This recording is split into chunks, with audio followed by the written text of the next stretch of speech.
Solo, a Star Wars story, was released in 2018. This is directed by Ron Howard. It's written by Jonathan Kasdan and Lawrence Kasdan. And we have a cast including Alden Ehrenreich, Woody Harrelson, Emilia Clarke, Donald Glover. Great cast, great performances. Interesting enough film for me. I had seen this before. I don't think when it first came out, but certainly a long time ago. And I had never reviewed it. And in my mission to watch every Cheers cast film, and that of course includes Woody Harrelson, I decided it was time to watch it again. And I can say that I enjoyed it as much as I remembered liking it. I will give my perspective. I am a casual Star Wars fan. I love the original three, largely because of Carrie Fisher though. And I think I've enjoyed pretty much every other Star Wars film that I've seen. I think I've seen them all. Don't quote me on that, but I've seen most of them, if not all of them.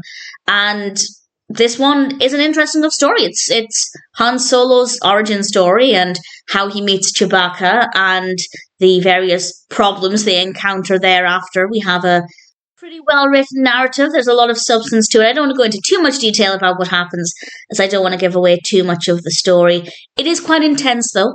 It is, at least for me. Maybe if I'd seen Star Wars many times over, it might not have been the case.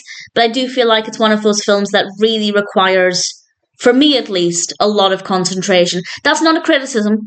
It's just an observation. There are some films that are very relaxing and easy to watch. This one's, it's got a lot. A lot is happening in a short space of time. And we meet a lot of different characters. I say a short space of time. It is over 2 hours, but I don't have a problem with the length. I've mentioned this many, many times.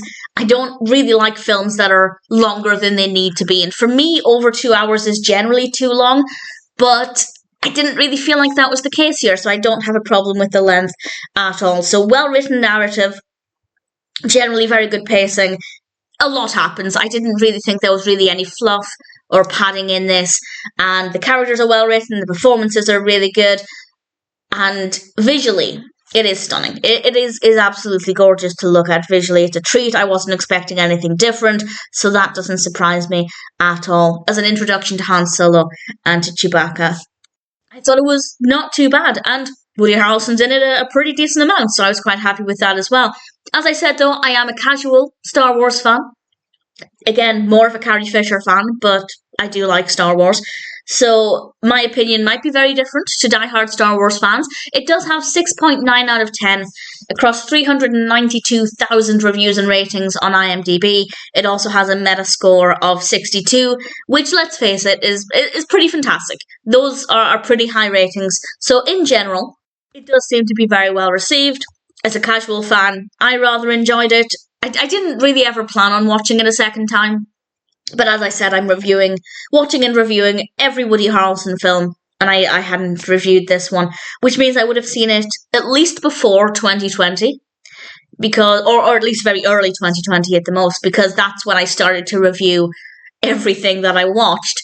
And honestly, despite the fact that it's been at least half a decade since I saw it, there were a few aspects of it that I remembered quite well, mostly the scene where Solo meets Chewbacca. That one I remembered really, really well. I didn't really remember too many other specifics, but there were a few things here and there that stuck out to me, and I have a terrible memory, so the fact that I can remember even that scene quite well is a very good sign to me. Ultimately, I enjoyed it. Will I ever watch it a third time?